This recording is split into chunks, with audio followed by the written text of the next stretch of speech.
श्री शिवाय नमस्तुभ्यम। इस वीडियो में हम शिव महापुराण के पहले 3 अध्याय देखने वाले हैं, जिसमें शौनक जी के साधन विषयक प्रश्न करने पर सूत जी ने उन्हें किस तरह शिव की महिमा सुनाई है, और दूसरे और तीसरे अध्याय में शिव पुराण के श्रवण से देवराज को शिवलोक की प्राप्ति किस तरह हुई तथा चंचुला को पाप से भय एवं संसार से वैराग्य कैसे प्राप्त हुआ, यह देखने वाले हैं। श्री शिव पुराण महात्म्य। भवाब्धि मग्नं दीनं मा समुद्रं भवार्णवात् कर्मग्राह्य गृहीतांग दासोहम तव शंकरा। शौनक जी के साधन विषयक प्रश्न करने पर सूत जी का उन्हें शिव पुराण की उत्कृष्ट महिमा सुनाना। शौनक जी ने पूछा, महाज्ञानी सूत जी, आप संपूर्ण सिद्धांतों के ज्ञाता है प्रभु, मुझसे पुराणों की कथाओं के सार तत्वों का विशेष रूप से वर्णन कीजिए। ज्ञान और वैराग्य सहित भक्ति से प्राप्त होने वाले विवेक की वृद्धि कैसे होती है तथा साधु पुरुष किस प्रकार अपने काम, क्रोध आदि मानसिक विकारों का निवारण करते हैं। इस घोर कलिकाल में जीव प्राय असुर स्वभाव के हो गए हैं।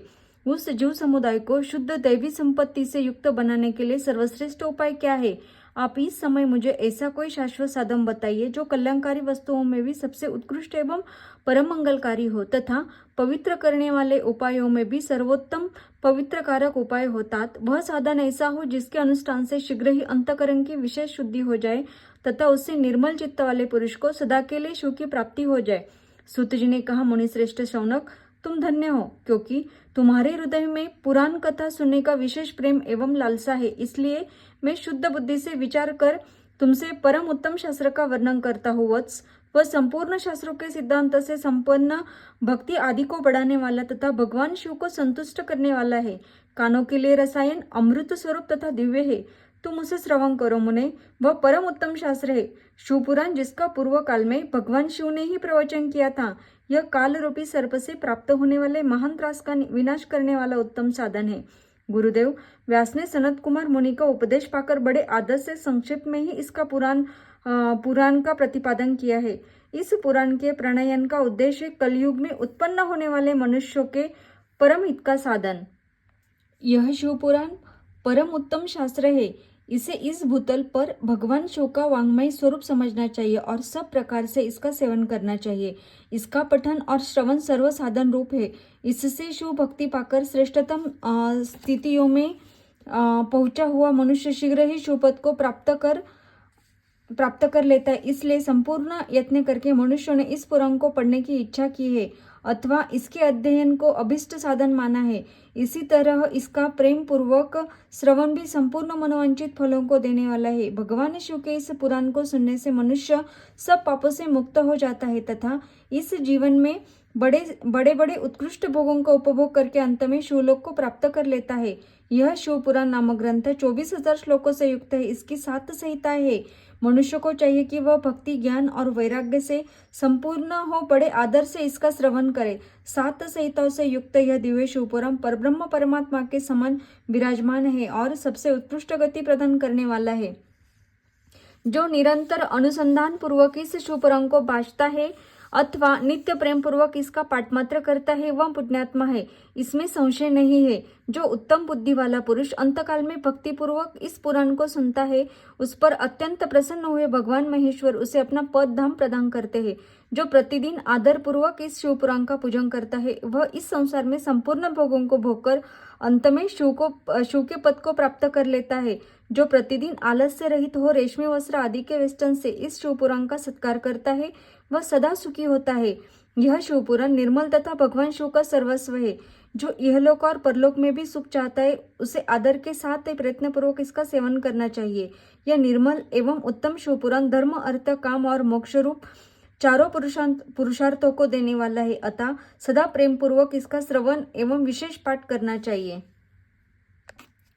शिव पुराण के श्रवण से देवराज को शिवलोक की प्राप्ति तथा चंचुला का पाप से भय एवं संसार से वैराग्य। शौनक जी ने कहा, महाभाग सूत जी, आप धन्य हैं, परमार्थ तत्व के ज्ञाता है। आपने कृपा करके हम लोगों को यह बड़ी अद्भुत एवं दिव्य कथा सुनाई है। भूतल पर इस कथा के समान कल्याण का सर्वश्रेष्ठ साधन दूसरा कोई नहीं है। यह बात हमने आज आपकी कृपा से निश्चय पूर्वक समझ ली। सूत जी, कलयुग में इस कथा के द्वारा कौन कौन से पाप शुद्ध होते हैं, उन्हें कृपा पूर्वक बताइए और हम जगत को कृतार्थ कीजिए। सूत जी बोले, मुने, जो मनुष्य पापी, दुराचारी, खल तथा काम, क्रोध आदि में निरंतर डूबे रहने वाले हैं, वे भी इस पुराण के श्रवण पठन से अवश्य शुद्ध हो जाते हैं। इस विषय में जानकर मुनि इस प्राचीन इतिहास का उदाहरण दिया करते हैं। इसके श्रवण मात्र से पापों का पूर्णतया नाश हो जाता है। पहले की बात है, कहीं किरातों के नगर में एक ब्राह्मण रहता था, जो ज्ञान में अत्यंत दुर्बल, दरिद्र, रस बेचने वाला तथा वैदिक धर्म से विमुख था। वह स्नान, संध्या आदि कर्मों से भ्रष्ट हो गया था और वैश्यवृत्ति से तत्पर रहता था। उसका नाम था देवराज। वह अपने ऊपर विश्वास करने वाले लोगों को ठगा करता था। उसने ब्राह्मणों, क्षत्रियों, वैश्यों, शूद्रों तथा दूसरों को भी अपने वाहनों से मारकर उनका धन हड़प किया था। परंतु उस पापी का थोड़ा सा भी धन कभी कर्म के काम में नहीं लगता था। वह वेश्यागामी था, सब प्रकार से आचार भ्रष्ट था। एक दिन घूमता घामता वह दैव योग से प्रतिष्ठानपुर जोशी प्रयाग में जा पहुंचा। वहां उसने एक शिवालय देखा जहां बहुत से साधु महात्मा एकत्र हुए थे। देवराज उस शिवालय में ठहर गया, किंतु वहां उस ब्राह्मण को ज्वर आ गया। उस ज्वर से उसको बड़ी पीड़ा होने लगी। वहां एक ब्राह्मण देवता शिवपुराण की कथा सुना रहे थे। ज्वर से पड़ा हुआ देवराज ब्राह्मण के मुखारविंद से निकली हुई उस शिव कथा को निरंतर सुनता रहा। 1 मास के बाद वह ज्वर से अत्यंत पीड़ित होकर चल बसा। यमराज के दूत आए और उसे पाशों से बांधकर बलपूर्वक यमपुरी में ले गए। इतने में ही शिवलोक से भगवान शिव के पार्षदगण आ गए। उनके गौरंग कर्पूर के समान उज्जवल थे, हाथ त्रिशूल से सुशोभित हो रहे थे। उनके संपूर्ण अंग भस्म से उल्लासित थे और रुद्राक्ष की मालाएं उनके शरीर की शोभा बढ़ा रही थी।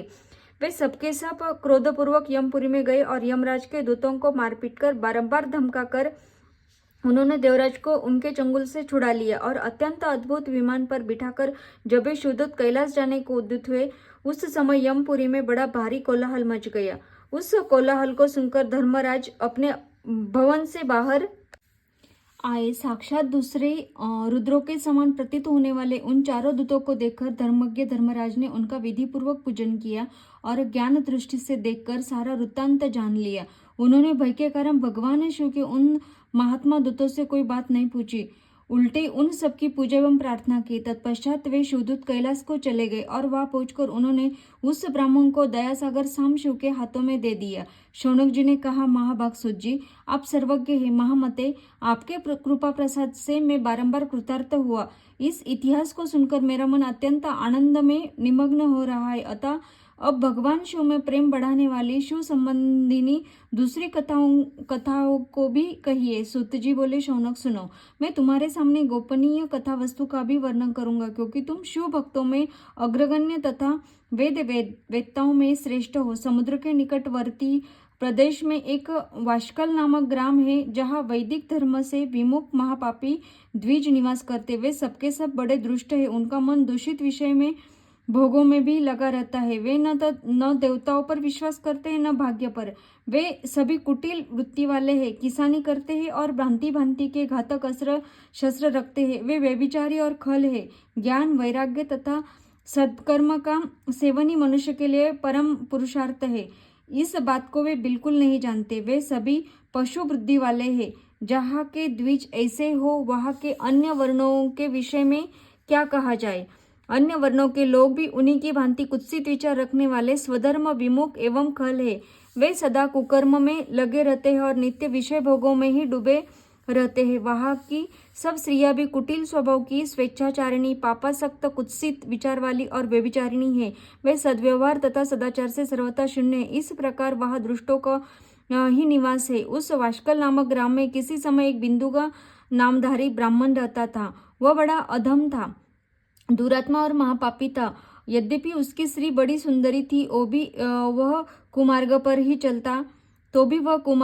चलता था। उसकी पत्नी का नाम चंचुला था। वह सदा उत्तम धर्म के पालन में लगी रहती थी, तो भी उसे छोड़कर वह दुष्ट ब्राह्मण वेश्यागामी हो गया था। इस तरह कुकर्म में लगे हुए उस बिंदुक के बहुत वर्ष व्यतीत हो गए। उनकी स्त्री चंचुला काम से पीड़ित होने पर भी, स्वधर्म नाश के भय से क्लेश रहकर भी दीर्घ काल तक धर्म से भ्रष्ट नहीं हुई, परंतु दुराचारी पति के आचरण से प्रभावित हो आगे चलकर वह स्त्री भी दुराचारिणी हो गई। इस तरह दुराचार में डूबे हुए उन मूढ़ चित्त वाले पति पत्नी का बहुत सा समय व्यर्थ बीत गए। तदनंतर शूद्र जातीय वेश्या का पति बना हुआ वह दूषित बुद्धि वाला दुष्ट ब्राह्मण बिंदुक समयानुसार मृत्यु को प्राप्त हो नरक में जा पड़ा। बहुत दिनों तक नरक में दुख भोगकर वह मूढ़ बुद्धि पापी विंध्य पर्वत पर भयंकर पिशाच हुआ। इधर उस दुराचारी पति बिंदुक के मर जाने पर वह मूढ़ हृदया चंचला बहुत समय तक पुत्रों के साथ अपने घर में ही रही। एक दिन दैवयोग से किसी पुण्य पर्व के आने पर वह श्री भाई बंधुओं के साथ गोकर्ण क्षेत्र में गई। तीर्थयात्रियों के संग से उसने भी उस समय जाकर किसी तीर्थ के जल में स्नान किया। फिर वह साधारणतया मेला देखने की दृष्टि से बंधुजनों के साथ यत्र तत्र घूमने लगी। घूमती घामती किसी देव मंदिर में गई और वहां उसने एक दैवज्ञ ब्राह्मण के मुख से भगवान शिव की परम पवित्र एवं मंगलकारिणी उत्तम पौराणिक कथा सुनी। कथावाचक ब्राह्मण कह रहे थे कि जो स्त्री पुरुष पर पुरुषों के साथ व्यभिचार करती है वे मरने के बाद जब यमलोक में जाती है तब यमराज के दूत उनकी योनि में तपे हुए लोह के परिक डालते हैं। पौराणिक ब्राह्मण के मुख से यह वैराग्य बढ़ाने वाली कथा सुनकर चंचुला भय से व्याकुल हो वह कांपने लगी। जब कथा समाप्त हुई और सुनने वाले सब लोग वहां से बाहर चले गए तब वह भयभीत नारी एकांत में शिवपुराण की कथा बांचने वाले उन ब्राह्मण देवता से बोली। चंचुला ने कहा, ब्राह्मण, मैं अपने धर्म को नहीं जानती थी, इसलिए मेरे द्वारा बड़ा दुराचार हुआ है। स्वामी, मेरे ऊपर अनुपम कृपा करके आप मेरा उद्धार कीजिए। आज आपके वैराग्य रथ से ओतप्रोत इस प्रवचन को सुनकर मुझे बड़ा भय लग रहा है। मैं कांप उठी हूँ और मुझे इस संसार से वैराग्य हो गया है। मुझ मूढ़ चित्त वाली पापिनी को धिक्कार है। मैं सर्वथा निंदा के योग्य हूँ, कुत्सित विषयों में फंसी हुई हूँ और अपने धर्म से विमुख हो गई हूँ।